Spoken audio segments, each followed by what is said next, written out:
come with me for a moment. Let's leave the ground behind. Forget the rush of the everyday, the noise, the hurry. We are going to rise gently into the quiet air above a remarkable city. Today, we are exploring Dortmund from the sky. There is no destination, no schedule to keep. Our only purpose is to drift, to watch, and to wonder.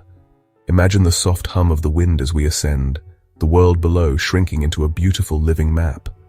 This is a journey for the senses, a chance to see a familiar place with new eyes, or perhaps discover it for the first time. Let the feeling of weightlessness calm your mind as we begin our slow, peaceful flight over this German jewel. Below us, the city unfolds. Our flight takes us first towards a vast expanse of green. This is Westfalenpark, the city's magnificent lung. From our high perch, it looks like an enormous, beautifully manicured garden, a splash of vibrant life against the urban landscape. We can see the winding pathways, the clusters of tall trees, and the shimmering surfaces of its many ponds. It is a place designed for leisure, for escape. Down there, people are walking, families are picnicking, and life is moving at a slower, more human pace. Let's drift lower for a closer look. See the German Rosarium, a world-famous rose garden nestled within the park. Even from here, we can almost imagine the scent of thousands of blooming roses rising to meet us. There are over 3,000 different varieties down there. Rising from the center of Westfalenpark is a slender, elegant needle pointing towards the sky. This is the Florianturm, or Florian Tower. For a time, it was the tallest freestanding structure in all of Germany. Built in 1959 for the same garden show that created the park, it has been an icon of the Dortmund skyline ever since. From our position in the air, we are level with its highest viewing platform. We can see the city stretching out in all directions, just as visitors to the tower do. It was originally built as a television tower, but it quickly became so much more, a symbol of Dortmund's post-war optimism and its gaze towards the future. Let's circle this magnificent structure. Its official name is Fernmeldeturm Dortmund, but everyone here knows it as Florian. It stands nearly 220 meters tall. Notice its clean lines, its simple yet powerful design.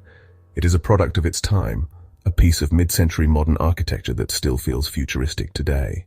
Our aerial path now follows a ribbon of dark water that cuts a decisive line through the landscape. This is the Dortmund-Ems Canal, a vital artery in Germany's network of inland waterways. From above, it has a serene, almost placid beauty.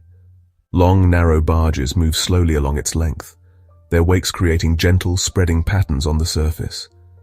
These vessels are the lifeblood of the canal, carrying goods between Dortmund's port and the North Sea. For over a century, this man-made river has been a cornerstone of the region's economy.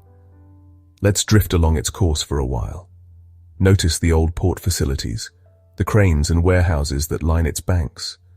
Some are still in use, bustling with activity, while others stand as silent monuments to a bygone era. This is where the coal and steel that made Dortmund famous were loaded onto ships and sent out into the world. You can almost feel the history here, the echoes of steam whistles and the clang of metal on metal. The canal tells the story of Dortmund's industrial heart, a story of hard work and immense productivity that powered a nation. It is a piece of living history, still serving its purpose today. Now we turn towards a structure that inspires a different kind of passion, a modern cathedral of sport. Its signal Iduna Park, home to the Borussia Dortmund football club. From the sky, its scale is simply breathtaking. The immense yellow and black structure dominates this part of the city. It's the largest football stadium in Germany, a place capable of holding over 80,000 devoted fans. Its most famous feature, the south stand, known as the Yellow Wall, looks like a single, impossibly steep bank of yellow seats from our vantage point. The stadium is a fortress, a place of pilgrimage for football lovers from all over the globe. Let's make a slow circle around it. The architecture is bold and functional, designed for one purpose, to create an unforgettable atmosphere on match day. Imagine this place filled to capacity, a roaring sea of black and yellow. The sound, they say, is deafening, a wave of pure emotion that can lift the home team and intimidate any opponent. Even now, empty and silent, the stadium radiates a powerful energy. It is more than just a sports venue. It is the heart of the city's identity, a source of immense civic pride. Let's guide our flight towards the historical heart of the city, the Alter Markt, or Old Market. From our aerial perspective, it's a charming, open square surrounded by a mix of old and new buildings. This has been the central meeting point and marketplace for the people of Dortmund for over 900 years. Down below, we can see the colorful umbrellas of cafes and restaurants, where people are gathered, talking and enjoying the day. This square has witnessed countless historical events, from medieval markets to solemn ceremonies. It is the city's living room, a place that has always been at the center of public life. Dominating the square and the entire city center is the powerful stone form of St. Reinoldi's Church, the Reinoldikirche. Its tall, green-topped tower has been a landmark for centuries. The church is dedicated to Reinold, the patron saint of Dortmund. We can see its classic Romanesque and Gothic features, a testament to the many generations that built and rebuilt it over the centuries. Heavily damaged during the Second World War, the church was painstakingly restored, a symbol of the city's determination to preserve its heritage. It stands today not just as a place of worship, but as a monument to resilience. Now, we drift towards one of Dortmund's most remarkable transformations.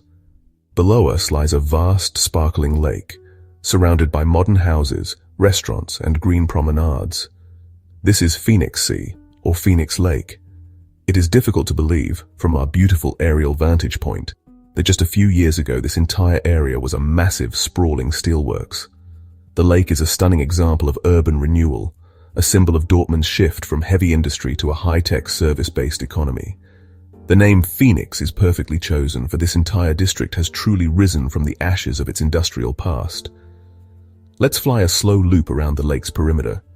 It covers an area of about 24 hectares, a significant body of water created entirely by human hands. We can see sailboats leaving small white trails on its blue surface.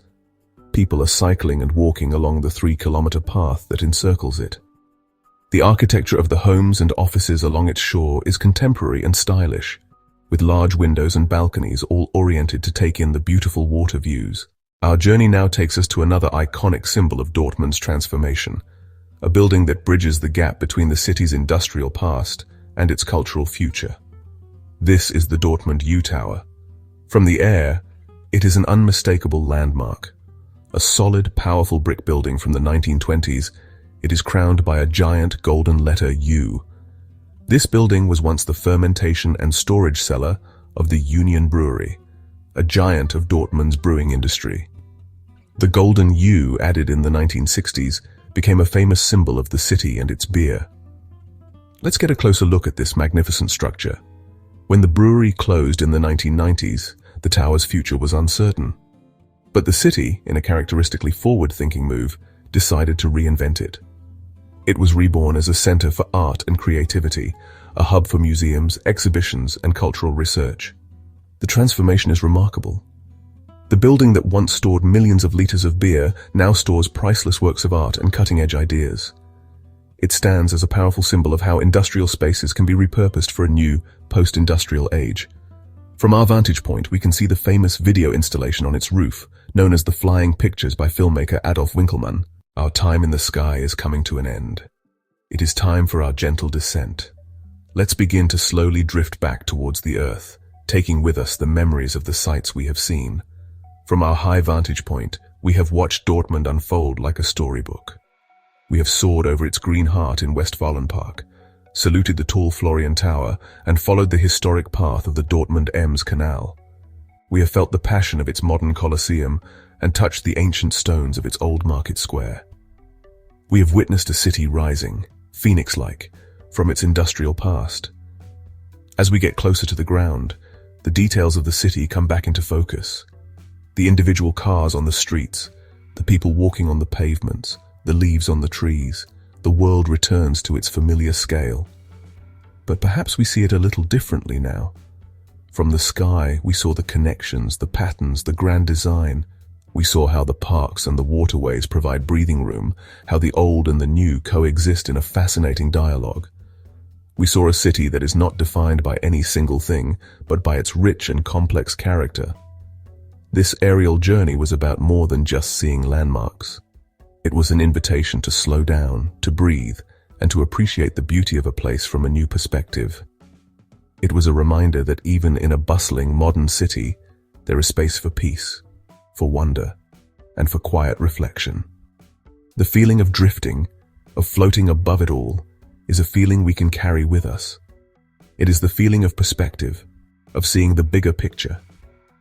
Dortmund, with its incredible story of transformation, is the perfect city to inspire such a feeling. Our feet are now almost back on the ground. The hum of the city grows a little louder, but it seems less chaotic now, more like a gentle rhythm. We have spent a few precious moments in the quiet of the sky, and we returned feeling calmer, more relaxed, and perhaps a little more inspired. Dortmund has shared its secrets with us from above. It has shown us its resilience, its beauty, and its forward-looking spirit. Our soothing journey is over, but the peaceful images of this remarkable city viewed from the clouds will remain in our minds for a long time to come.